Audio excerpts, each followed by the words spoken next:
Welcome to Smart Business Show, episode 145 for December 1st, 2017. So we're doing an update. Actually, forget what week this is in the 12-week year. It's a week anyways. And so it's a week and we're actually winding up to the close, and I'm looking at a lot of the things I'm not getting done, like the book. The book on books isn't getting done.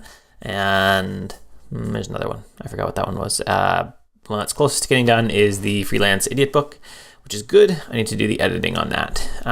It's actually got me thinking about, I don't know how I want to call it, planning to the now or something like that, goal setting to now. So as I look at my next 12-week year, which will start in January, looking at that and saying, like, despite starting these other tasks, these other projects, what really, if I had to ask my question now, ignoring any sunk costs, what would I do? What would be the most important thing? It's interesting to think about. I'd still like to re-release the Freelance Idiots book because when I read it, it was amazing. Like, I really, really liked it. I thought it was great content. I still want to release the book. It just needs some formatting, really, and then publish it. I guess a reread and some editing, and then some explanation for each chunk. So not a lot of work, really. And like I said, I forgot what the other book is, so it's clearly that important.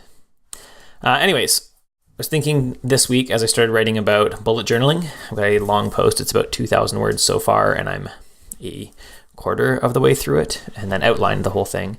It'll probably be 4 or 5 posts. And then for members, that will likely turn into a video series and a book in the members area. If you want to join, the best way to do that is actually to purchase the 8-week business bootcamp. You get that, and it gives you a year of membership as well at the same time. So join me for that, and you'll get to join the book club for next year too.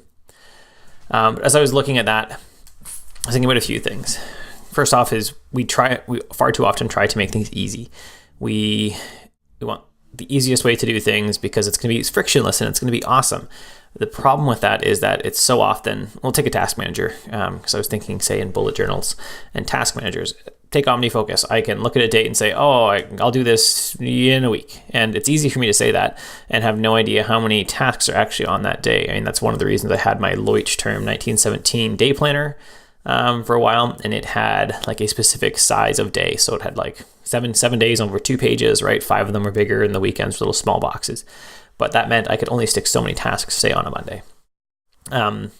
But by making things easier to, say, move forward to do that in OmniFocus or in whatever, to do whatever task manager you use, it's easy to push a problem into the future and never really evaluate it. It's easy to look at this huge OmniFocus list, all these things you have in your task manager, and say, it's overwhelming. And that's why it's so good to switch task manager for so many people, because everything's overwhelming all the time. They've never evaluated it. They've always just pushed it to a future you, and future you eventually says, screw it, I'm just dumping everything and I'm going to something new.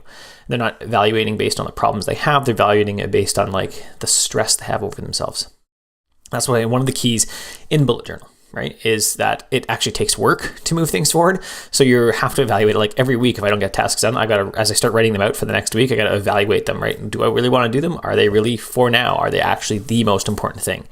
That's another kind of principle in the one thing. What is the most important thing you can do in a day? Like I said last week, for a few weeks, I had a secret project going, so I'll let you know what it is now. I did a learning module for Asian efficiency on analog productivity. That'll come out, I think, in January, and I'll be recording the podcast with them to talk about that in a couple weeks. That was my secret project for a while. You have to join the membership there, which you can get. If you listen to their podcast, they'll give you a link to get it. That's the cheapest way. But anyway, and planning to the now was getting that done, right? Now, what's the most important thing right now? Not even necessarily the most exciting, because really the most exciting is to finish off this bullet journal one, but what's the most important thing for me to do in the business? And that's what I'll be doing, as I finish out this month. This month, because it's December. I'm recording the day before, but as we finish out this month and as we move into 2017, what is the most important things for me to do in 12 weeks, regardless of whatever else I've done? Doesn't matter whatever else I've done. What is the most important thing for my business given these next 12 weeks? Thanks for watching. Ask yourself those questions. Don't worry about sunk cost. Just, do what is the most important thing. Have a good one.